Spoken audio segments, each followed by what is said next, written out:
You are silent, sir. No sound. Hello, hello. Yes, now you are audible. Okay.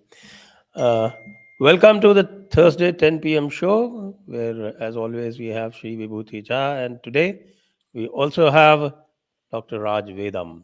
Welcome, Rajji, after a Namaste. long time It's a real coming pleasure. together for dialogues. And we get together today when the Republican candidate to our top left, to my top left, is very fresh with Trump. Trump has announced his candidature. So Trump is actually, I was just wondering that there is this concept of blasphemy in the Bible as well as in the Quran. And I thought that Trump's name is also blasphemy to the liberals in the in the American political landscape. Uh, how are they going to cope up with it? This particularly blasphemous act. May I ask Raj Vedamji first? Very interesting proposition. So, insight obvious we don't normally articulate, but it's the reality. The reality is that when people hear the name Trump, it causes various chemical reactions in their brains to a point where every aspect to cancel it out or say how or even how can you even utter his name? It's like we belong to this exclusive group of people over here with a set of beliefs and values and progressiveness and liberalness and secularism and all of these kind of things. And there he is, that pariah of thinking. And how can you even utter his name? So you're absolutely right. We don't articulate it in these terms, but it's like blasphemy when you say the name Trump in some circles, and unfortunately there's many circles out there, this is the kind of visceral reaction that you get. I have seen that in my own circles, whether on social media or elsewhere. When people hear the name Trump, either the reaction is one of extreme hatred or outright mocking, some kind of mocking or the other, to give them a sense of how much better they are than this particular individual over there, who does not seem to have these notions that we share and we hold dear and all of these things. It's like a religion. So, bottom line, as you pointed out, Sanjayji, this is like a religion now. This is what we liberals, inverted quotes, and the progressives, again, inverted quotes, this is what we believe in. And he's the antithesis of everything that we believe in. So this is what we see out there. Okay, that's a very nice explanation of the Trump phenomenon, and to the Republican candidate and the Republican Party ex-candidate now, of course, That's right. Vibhuti ji, Mm. how do the Republican Party people see his candidature? With trepidation, or they actually look forward to it? Because I believe he brings extreme reactions even within the Republican Party. That's true. And as Raj Vedamji said, this is a Thanksgiving Day in America. Today is a holiday for everyone. So Thanksgiving Day, greetings to the people around America and watching this show. But you use the right word, Sanjayji. Trepidation. That was the word I was going to say myself. Mr. Trump causes trepidation. And as some reporters and some channels always say that, particularly the Republican side, they say that people are suffering from Trump derangement syndrome. And that also is true. The liberals suffer from Trump derangement syndrome. And then, there is a very interesting background to it, is the fact that when Queen Hillary missed her coronation in 2016, it was a shock to the system that how could Americans, how could these people did not give a chance to the first ever woman candidate to be the president and instead chose this bloke won it. In my impression of the things is also true that Trump, I don't think he ever wanted to be the president. His goal was what he's doing now: truth, social. When we meet, he wanted to dominate the entire media circle because that's where the power came from. And then suddenly he found that, oh my God, I'm winning. So, so it was a bizarre situation that emerged out for the American people. And yes, he does. Republicans are looking at him with trepidation for two reasons. He ends up uniting the Democrats entirely against the Republicans. And then there are some conscience keepers and whose conscience pricks. They feel that he's not the perfect politician. He's not, doesn't say the right things. He is not politically correct. As a result of which, independents and conservatives also become little suspect. So you have a scenario whether Trump will unite the Democrats, will make the midstream Republicans unhappy, is a fear, is a genuine fear. The one thing which also people know now, that the Democratic Party tactic has been to entangle him in some lawsuit or the other. Somewhere along the line, declare him ineligible for presidential candidacy. And that's the reason why he announced his candidacy in a hurry. Because all the cases that are coming, they are going to entangle him. But the important part is all the cases that have been filed on him, the Russia Gate, collusion, everything, none of them have been proven. And that's the issue that he is fighting. He will be 78 in 2024, just like Biden. So there is, I think there is a general resistance that, come on, man, is a, Monday Night Football, they have a segment called Come On, Man. Get off the horse now. It's time for you to make a deal with the Republican leadership or Democratic leadership and get out of the way. And there is one more important point. Perhaps Raj Vedamji will remember when Obama won the nomination against Hillary Clinton. Hillary Clinton had more than 2 million people who were supporting her, and they were totally against Obama's candidacy. And they said, we will not vote for Obama. Eventually, whatever the deal happened, Hillary called upon her supporters to vote for Obama. Likewise, I would hope that Trump will take his supporters and say that let the authentic Republican Party come to power. And that's important, in my opinion, is that Trump must work towards uniting the Republicans rather than creating fissure with his words. Most unhappy statement that he made, in my opinion, was that I will say things about DeSantis that he doesn't know. That is unfair. He broke the Ronald Reagan's 11th commandment, never criticize your fellow Republican. And he did not listen to that. So that is my initial thought on him. And, he does inspire trepidation, totally. Right. Let's go back to Raj Vedamji. Raj Vedamji, you have been doing human service to the cause of dharma, to the cause of Indic knowledge, basically bringing the Indian knowledge systems forward. All these knowledge systems are under tremendous attack right now, especially in the West and even more particularly in the United States.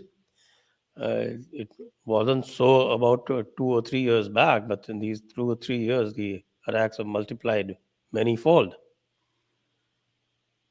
How do you see this Trump phenomenon? Will it help or will it increase the virulence of these attacks? Good question. So I think I'm not a good prognosis looking forward so much, but going by past experience, what has happened, the media loves to paint Trump along with the other arch nemesis of the media, Modi, together. And whenever these two personalities come together, all hell breaks loose, right? There are all kinds of associations made, imagined, and everything else. And an apocryphal world is painted, saying this is exactly what is going to happen in the future with these individuals and so on. So what we are seeing here, Sanjay ji, is that there is a set of belief systems arising out of dogmatic beliefs of people, which they hope to impose not only in their personal lives and their personal circles, but also on the public life out there. Today, we have a variety of names for this phenomenon, from wokeism to everything else, where some dogmatic ideas that you hold, that they seek to impose that in the rest of the world. If you don't conform to it, then obviously you're an outsider. And the issue is, when people see reality and reality does not correspond with this set of dogma, then you have obviously a disconnect. As a thinking, rational human being, you want to go where reality is. That is your notion of the truth and reality. Unfortunately, you're asked to follow this dogmatic set of ideas, and that's where the conflict comes. I'm reminded of a colleague that I had in an earlier company, and he was an Iranian American. And we used to have a lot of conversations in our lunch hour about Iran, world politics, Islam, and all of these kind of things. And he told me, Raj, in Iran, if the religious police were to be dismantled, the entire nation will come out of Islam overnight. So that was a very thoughtful statement that he made, which I statement saying that he's an Iranian American in exile in America, so he hates the regime. It's what it is. But look at recent incidents about when this girl got killed in Iran, and we see exactly that kind of a behavior. Whole groups of people are coming out there in the street saying, how can you do this? So it looks like what he's saying, there is a lot of truth to it. And the reason for that is, when you ask an entire society to conform by some dogmatic ideas, you're going to rebel because you're a thinking human being. You know that. Inflation of a similar phenomena. The so-called liberals, so-called progressives, and the so-called democratic notions and other such things, they have imbibed a whole lot of values which are both populist as well as other kind of issues that do not stand to scrutiny. So it is a value that has come out of mob dynamics. The mob dictates what the value is, rather than an objective reality of what is out there. So when a mob dictates a value, clearly it's a value of the day. Today is another value in fashion, tomorrow is another value in fashion, and if you don't conform to it, you're cancelled out. So you asked, what will be the media reaction here if Trump were to come back, and what does it imply for India? I believe that this trend will exacerbate. You're going to see the media, which is compromised by the wokes and other, I always say liberals in inverted quotes, liberals / progressives, who are anything but liberal, anything but progressive. It's a self-exalted terms that they have, that they're liberals and progressives. So these people control the media and otherwise, and they'll amplify their voices of hatred. And I believe, see, this hatred, which is an outcome of their dogma, be a word, and by a Goebbelsian kind of propaganda, repeatedly say that untruth again and again and again. In their echo chambers, everywhere, everybody echoes the same story, same headline, same clickbait out there to make sure that people imbibe a negative association with Trump / Modi / Hindutva / fascism / hatred, all these kind of things. Once you make association, then they hope that you'll subconsciously always choose things in a certain way. So we are seeing the death of logic and rationality over here. Unless this is challenged, obviously, we're going to have major problems in the way people will be shepherded. That's the word. The whole world will be shepherded into a way of thinking by these so-called thought poles over here who are trying to push public opinion in a certain way. So a follow-up. So the Orwellian world is not going to happen in the Soviet Union, but right here in America. Absolutely. It is America that's driving the Orwellian dystopia of tomorrow that's coming precisely from these lands. We're seeing it today. Whereas even Russia has perhaps moved, and China has moved beyond communist notions into a whole lot of free markets and such things. United States is rapidly going into a socialist kind of, and I say it already is. It already is in a socialist kind of a state right now. So Vibhuti ji, Yeah, I your wanted reaction? My inquiry with Raji is that, we both of us live in the United States, and Trump has had a wonderful Diwali celebration at Mar-a-Lago. A whole lot of Indians went there, Hindus went there, and Trump talked about very positive things, including the fact that he will support a building of a Holocaust museum for Hindu Holocaust.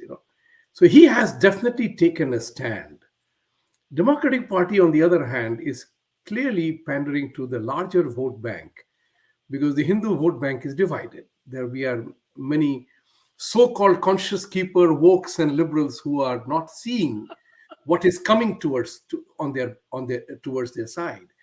How will that play out? Are we going to end up being the villains of the piece by the liberal wokes and all those people? And this is a dangerous thing to happen. We are being targeted in more ways than one. You and I can't say a single word, even an inquiry. Our freedom is stymied to even ask a question. So coming to that scenario, I will add one more thing to this. Elon Musk taking over Twitter has kind of revolutionized the entire social media communication, and Trump is back on it. I don't care whether Trump comes back on the social Twitter or not. What is important is that a wrong act has been reversed. And that's what is important. Your take on that? Yeah. So I agree with that. Elon Musk's reinstatement of the Trump account that constitutes a step in the correct direction. To start with, when Trump was ejected from the platform, and there are several things that people could have done. If he had posted tweets so-called in silence, they could have been removed out. They could have been deleted. And they do that at Twitter all the time. They could have done things like that. But deplatforming, that was an extreme step, which is a big expression of that hatred. So I think Elon Musk did the right thing in reinstating Trump's account. Whether it comes back to it or not, different story. Yeah. But it indeed corrects a wrong. On the other issue, whether how will Hindus face things going into the near future? If we just take a look back, a few months back, there was this outrageous conference in the United States called Dismantling Hindutva. Excuse me. So the organizers of this conference, they tried to make a false dichotomy. They tried to say that, no, we are attacking only Hindutva ideology, not Hinduism. This is the kind of spiel that the organizers were trying to push into the public in order to have university cover for their hatred. So they tried to put the mantle of scholarship, saying that there's an academic study within the confines of academia to study the phenomenon of Hindutva ideology. And we are not attacking Hinduism when we have a predisposed title saying dismantling Hindutva. You could have said study of Hindutva for a conference, but dismantling Hindutva says there's already a predisposed notion over here that they have demonized this ideology and they want to see how to destroy it. So this whole veneer of hypocrisy came out very soon in the public statements of several of these luminaries who organized this conference. And it was clear that there was no dichotomy between Hinduism and Hindutva in their mind. It was one and the same. Started out as a cover for anti-Modi hatred, started out with Modi hatred over there, evolved into Hinduism as a whole, under the veil of Hindutva ideologues who are fascist, ideologists who are violent people and such things. But really speaking, was an attack on all of Hinduism. So the hatred was very, very clear over there. So now the gloves are off. Everybody knows. Everybody knows that these people are nothing but hate mongers. Unfortunately, they continue in academia. And in today's USA, we know that this cancel culture is so strong that any professor in any university is scared of their job. I have talked to some Indian professors in some universities in the US, and they say with the current climate, they are so scared. And why are they scared? Because in their class, they might plant a person to take their course, and that person comes and says that this man discriminated against me because of my color or my caste or my religion or whatever, and this professor's entire career is gone. He might be a professor in some subject like engineering or medicine, things of that nature. That doesn't matter. All that is required is an allegation that aligns with the hatred that these people have held up, like this notion of caste, this notion of any kind of discrimination. Is enough. You'll be cancelled out. And for these professors, it's their livelihood. They're not millionaires. They are living on a professor's salary, for God's sake. And if that job is gone, they are out without a job. So they are scared for their career.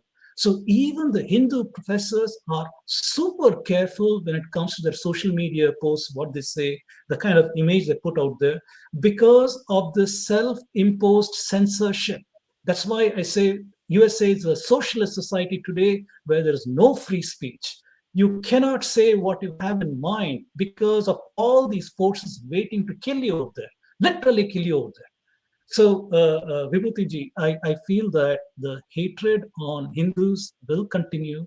It is currently being funded by so many agencies out there under various umbrellas, but all of them towards the same goal over here.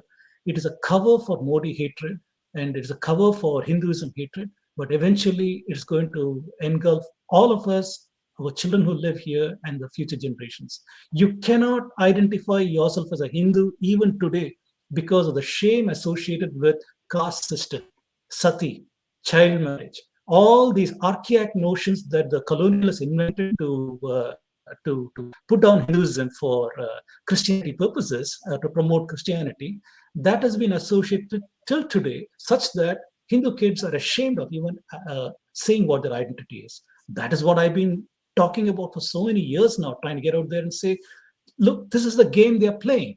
This is the game they're playing, making you reject your identity, reject. And now today, if, as an example, if I go out there and say, I'm a Brahmin, it's a fact.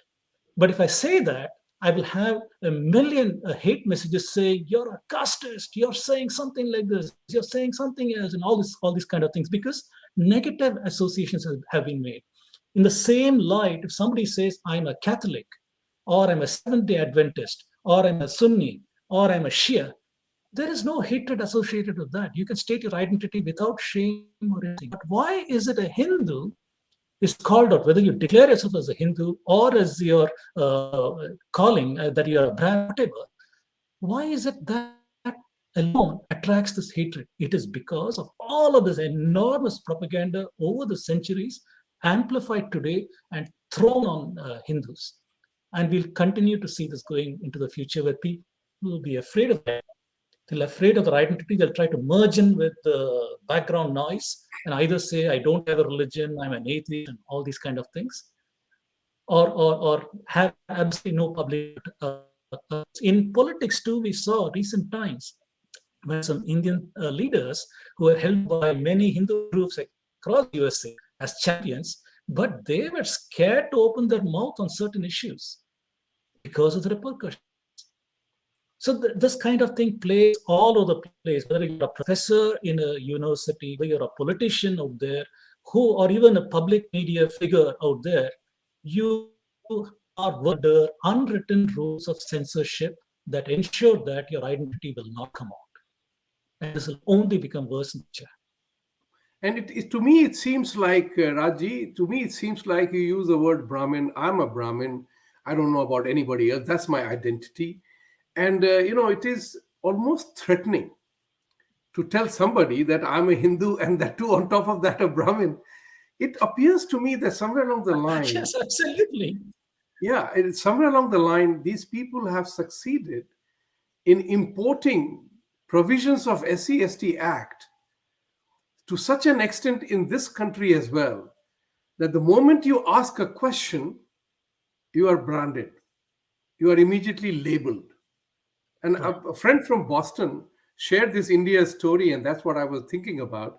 A Brahmin principal of a government school was booked under the SC/ST Act for just asking a Dalit teacher to come on time. He also requested her not to use mobile phone during classes. And his quote is, "My only crime is that I belong to the Brahmin community and she's a Dalit." This is the kind of intimidation that is happening, that you can't even ask a legitimate question. The moment you and I make a legitimate inquiry, it is branded, it's labeled, it is accused, and you are vilified. You are already called a bigot. How do you and I in this part of the world confront that situation? And that's where the freedom of speech begins to play a role. Let me add that. And Yes. Right. will Republican establishment coming back help the situation? You are Raj? you are asking the question piggybacking to Raji, right? Yes. And Yes. I just added to your So, question. so, Yes. so I think Vibhuti will much better insights than me on this, but I will address it. I believe the Democratic Party today is nothing aligned with the values of Dharma. It is nothing aligned with the quest for truth and a life that is lived in freedom of thought, freedom of expression, and it does not stand for any of those values. It has been compromised by a lot of forces with enormous amount of money pouring in, and it panders to these forces. And these forces have historically been aligned against Hinduism.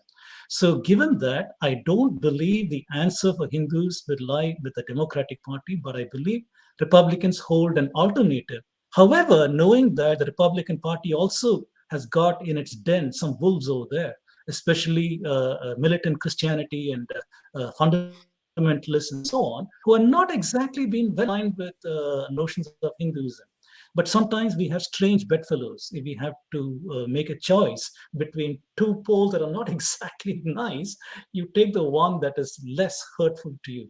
And in this case, I believe that the Republican side would provide a much better option for the Hindus than the Democrats today. But my Let views could be mistaken. So I defer to Vibhuti ji for this. Okay, I come back to Vibhuti ji. Let me ask a question to Vibhuti ji now. Vibhuti ji, we know that there has to be first candidates competition within the Republican Party, and Governor DeSantis, I think, is going to throw his hat into the ring, and there's going to be a competition between Trump and DeSantis. Who has the better chance? Number one. And who is better for India and for Hindus? Number two. Uh, One thing is clear: Mr. DeSantis performed incredibly good in these recent elections. So much so that Miami-Dade County, which has never gone red, also voted red, and his margin of victory and was absolutely stupendous. So much so that even the Democrat stalwart James Carville said, "Forget." Message to Democrats was, "Forget Florida, which used to be in a purple state. Now it is turned red." So DeSantis has performed incredibly well, and he has proven his worth. And by the way, don't forget, DeSantis was a congressman when Mr. Trump persuaded him to take over for fight for the governor's position. So both of them know each other. Both of them have tremendous liking for each other. And I want to say one thing for sure, that Mr. DeSantis has the same charisma, the same guts, the way he has taken up the left liberal cabal in the state and proved them to be belonging where they did. So the point of the matter is that he is Trump-like without Trump baggage. And that's a dream-like scenario for the Republican Party. So he is gutsy, he is bold, he is brave, he doesn't hide, he takes the bull by the horn, and he doesn't have Trump's baggage. This is the biggest advantage Republican Party has, Trump versus DeSantis. The And I second believe, okay, uh, the second question no, was before the second answer comes, my follow up yes. within the first subsection is that I Sure. believe the reason for his great success was that he uh, confronted this woke agenda, and Yes. as far as education was concerned, he put Correct. his foot down, and he said that no nonsense about this gender fluidity, no teaching this gender fluidity nonsense to the children, and you concentrate only on education as it is supposed to be. And that was the main reason for the Hispanics, particularly, turning to him, because Hispanics are very much family minded people. Correct. You are absolutely right. That education agenda worked very well in Virginia as well. And as a result of which, that translated very well here. By the way, this education agenda is hurting a lot of people, even in New York for that matter. The parental rights are gaining supremacy, and Mr. DeSantis took it. Just as I said, he took the bull by the horn and fought on. And so that is proving a point that essentially deep down, like you said, there were Muslim people who were very much against the sex education and transgenderism, and the fact that California has now declared 97 varieties of transgender to get financial benefit. That is becoming a joke. So we are living in an era where technology carries news faster than the speed of lightning. So people are wondering what the hell is going on, and that must stop. The issue here is very simple. Democrats are very tactically smart, and they know how to emotionalize an election campaign. That's why abortion was emotionalized as women's right to choose. That was not even a question at all. The question was the constitutional obligation part of it. It was not the woman's right to choose. Likewise, tactically, they brought Trump into midterm election because they knew that Trump in the election fray will unite the angry Democrats who were pissed off paying $8 or $6 or $7 for the gas or everything else, which was so expensive. So this particular election proved one more point, that somewhere along the line in America, abortion trumped the famous slogan, "It's not the economy, stupid." So it was something else. So I feel that the Republicans, the wave is towards Republicans. Republicans will have to learn from Hindus not to snatch defeat from the jaws of victory. No, Hindus have not been doing that, not for the last 8 years, certainly. That's right. That's why people are attacking Hindus in India right now. You got the point. Thank you very Okay, much. the part two of the question, please. Yes. I missed the second, forgot the second question. What was it? Who would be better for Indians and Hindus? Okay, Trump has clearly backed the Hindus. He's absolutely pro-Hindu, pro-India. He is not hiding his feelings. He understands political compulsions, and he says that he is pitching his tent with the Hindu groups. DeSantis is an unknown commodity insofar as Hindus are concerned or India is concerned, because he was always a congressman and then a governor. But Florida also has significant Hindu and Indian population there. So I'm 100% sure, going by the fact that he's a pro-business guy, he has family values concepts in his mind, considering the fact that he recognizes that Indians are hardworking and contributory to this community, not a law and order problem, all the good things that we actually are, it will be definitely as good, if not better, if DeSantis comes. I don't think he will ignore India or any one of us, because he knows we belong there. Okay. Haji, same question to you. So I tend to defer to Vibhuti ji in this particular question. So I do think that Trump is completely Please take aware up of the the part causes. one, This especially how many that. Please take up the part one. Vibhuti ji was better suited to, definitely as far as the part two is concerned. But the part one, where we are talking about confronting the woke agenda and uh, taking up education and shielding education from the woke influence. How do you look at that? So again, the question is common sense versus the mob-driven value system. That's what I call it. It's a common sense versus mob-driven value. So if you have a limited amount of government budget put on a certain issue, then you make sure that you put it where the bell curve is maximum. You do not worry so much about the outliers because you try to accommodate them, but you're not spending an undue amount of money toward the outliers. You're spending money in the curve where the maximum of population is. In every one of the woke agenda, which seeks to take the entire bell curve and make it into a rectangular function, we have a problem because that's not common over here. If you have a limited budget, then you have to spend it in a certain way. The woke agenda requires a conflation of all kinds of issues, and like I said, about 98 fluid gender spectrum, which I don't even know what that means. But at any rate, these are the kind of issues that are problematic, because as it goes along, by the way, this whole thing comes from the notion of conflict model. The conflict model was pushed by the socialist, the Marxist. It goes back all the way there. Karl Marx famously said, right, all of history is a history of class conflicts. There's nothing more to history. It is all conflict between this class and this class.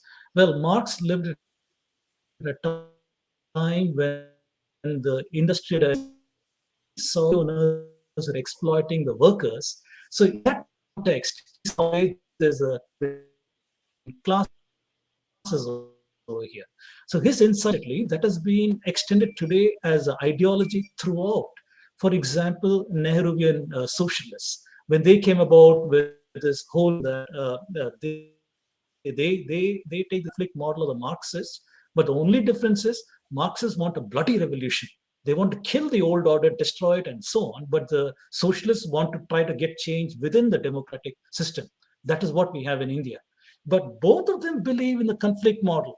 The conflict model question is how much can you push? Sociologists have pushed it all the way at the level, at the company level, at the family level, even individual level. You have a conflict with yourself on your gender. Who are you? What are you? Those kind of questions are no longer reality, objective reality. It becomes a spectrum. You can wake up today saying that I lean feminine, I lean towards being masculine, and things of this nature.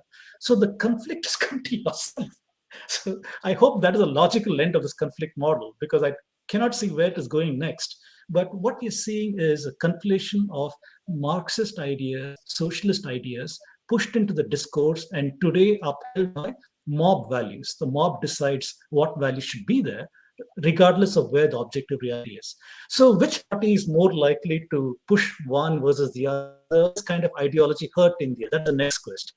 So this woke ideology very definitely is all of Hinduism has been studied by the alien lens that Western Indologists and their worthy counterparts in India have been applying on the Indian social dynamics. Every aspect of Indian social dynamics is viewed through the lens of oppressor kind of dynamics comes out of this.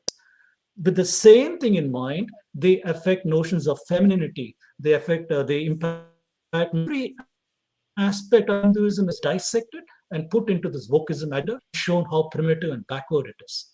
You see, it all goes to the same goal. The Marxists wanted to destroy the old order.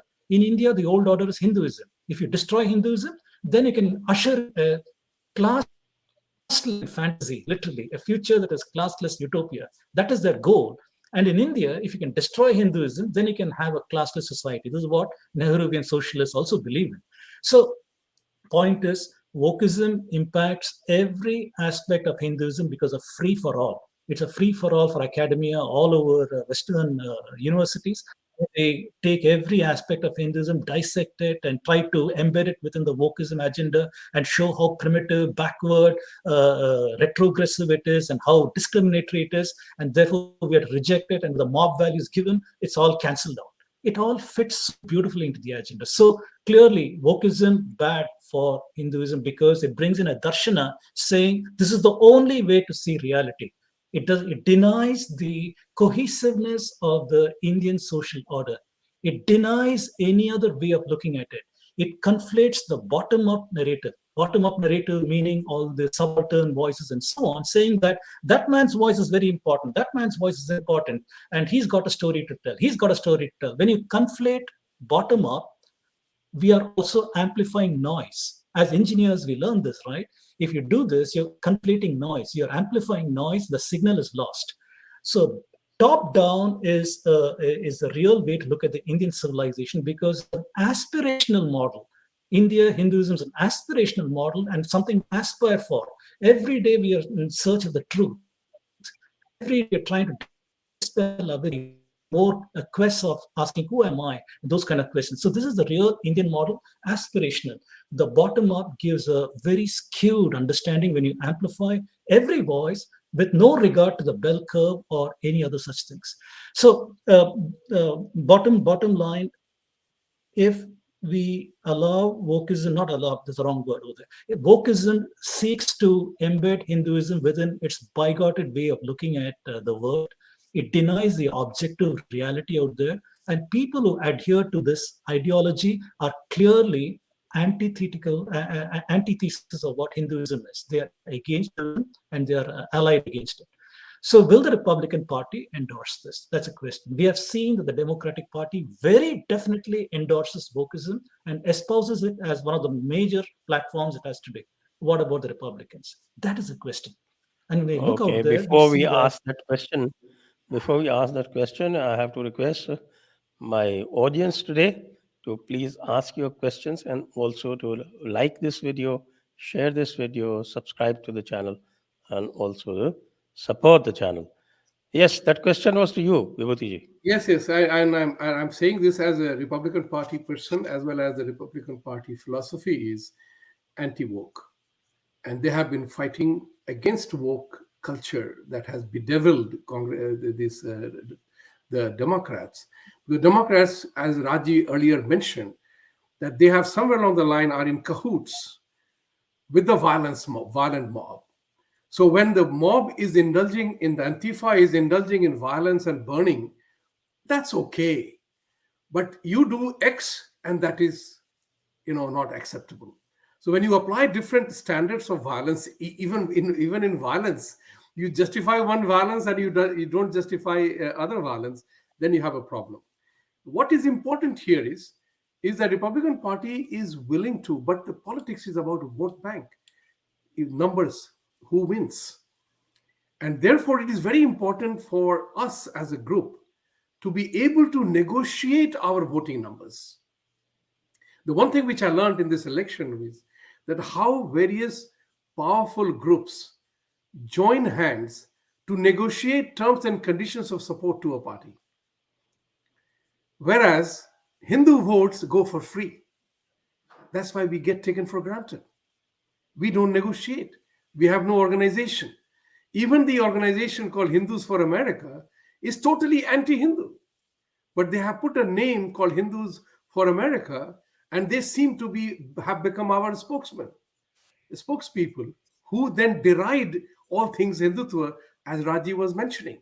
So there is a very deep-seated conspiracy, plan, plot, scheme, pick your word, to actually dismantle us.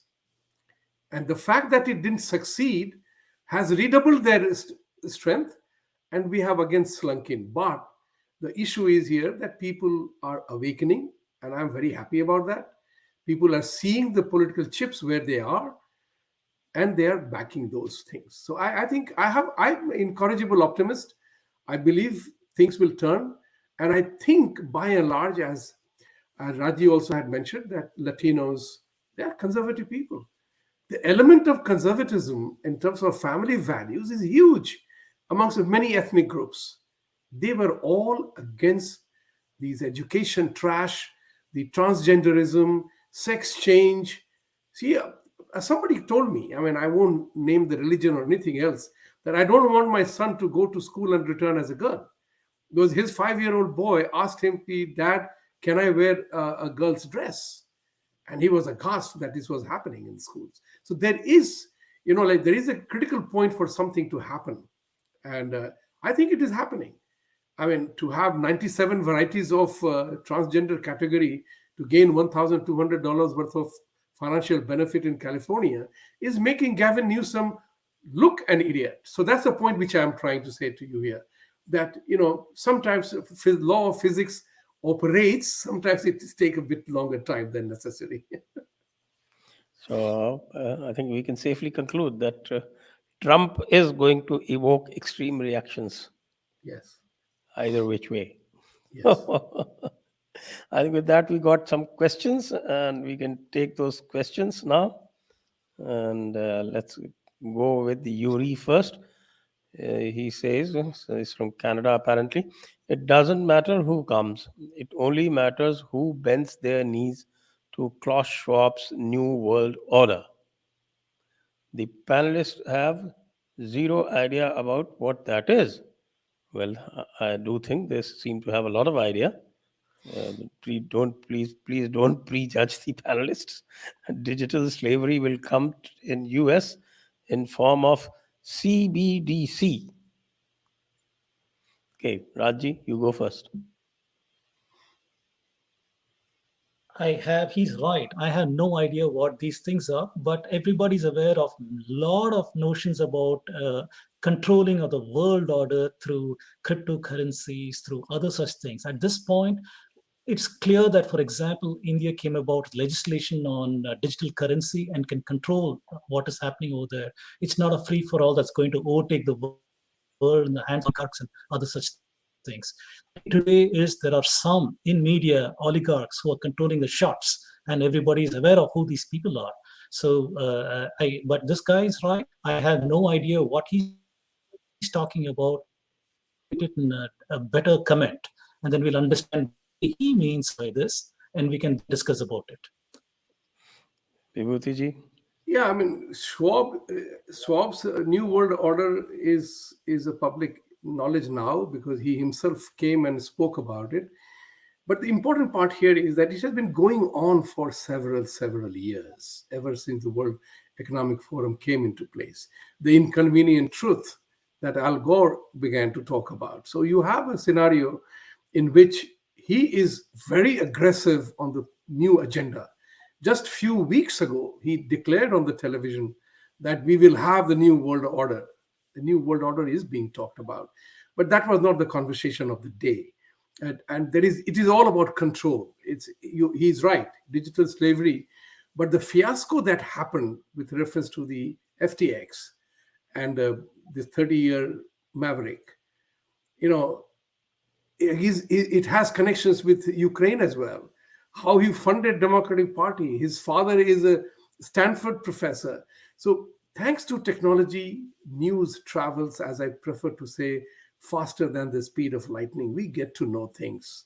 And I think reaction will build. In my impression, to draw James Bond movie saga, Klaus Schwab and, he reminds me of James Bond billionaire villain who wants to bring about his own world order.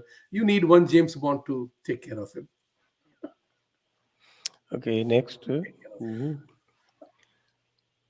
जय भारत जय Punjab sir suggest प्रश्न to ask tonight कुछ सूझ नहीं रहा this is wonderful This is a wonderful confession. Actually, I like that. Okay. Yuri again.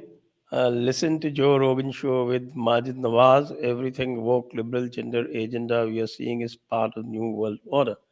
If you guys invite me, I can have a conversation with you with all evidence. Yuri, we don't know you. Please give me the evidence of your eminence first before we invite you. I will just add also that looks like he's in Canada. I'm here in New York. You can reach out to me. You can ask Jaipur Dialogue for my number. I will invite you on Jaipur Dialogue USA chapter. We can talk about, now that you have told us about Joe Rogan show with Majid Nawaz, I'll watch that. Then maybe I will ask you some questions as well on that. Thank you. Okay, next. Shashank Mudgal. Can you please share if conservatives can win in Canada under Pierre Poilievre to defeat Trudeau and Hugmeet? Sanjay says, looking smart late night. Oh well, I have to watch Brazil versus Serbia, so I'm just getting up right now. Late night Brazil versus Serbia. Yeah. So yes, Vibhuti ji, this question is for you. Which one is that? About Canadian The conservatives. Canadian politics, which I I don't know anything about Canadian politics. Please, Poliye, Raji, why don't you give your thoughts on Canadian politics? No, I don't know about Canadian politics, so I cannot address this in any sense. I cannot address. I don't know whether the Conservatives win or The thing not. is that in both Canada and the US, the political system keeps changing hands. So when the romance with two terms gets over, the next party comes in. So before Trudeau came in, it was Conservatives. They made some faux pas in their policies. And then Trudeau came in. Trudeau was likely to lose his second term election. But something happened. Certain vested groups got in and he won again. He is not a liked person there, the way he crushed the truckers' agitation and everything else. So the question here is, I think Canada is due for a change. As I always say, that if Conservatives handle themselves properly, stick to the issues, they have a chance to come back. After all, Italian Prime Minister also is a new one, conservative. There is a conservative wave happening because the excesses of liberalism, people are saying, not for me.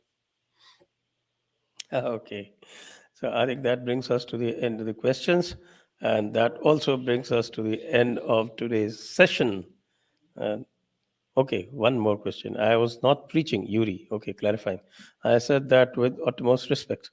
The 200 characters limit could only allow us so much to make a point.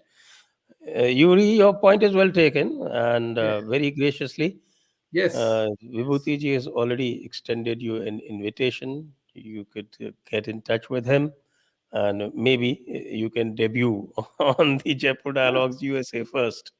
Please come. Thank you. Kiran Date, thank you very much, Kiran ji. Global Pandemic Treaty. Oh my God, such a long name. Yes, Yuri, I have been trying to enlighten these people about Great Reset, but they subscribe to AIM. AIM is Abhijit Ayer Mitra. Yes. He wants books published, royalties retained, executive order 14067, December 13, 2022. FTX is cash cow of Democrats. What do you make of that?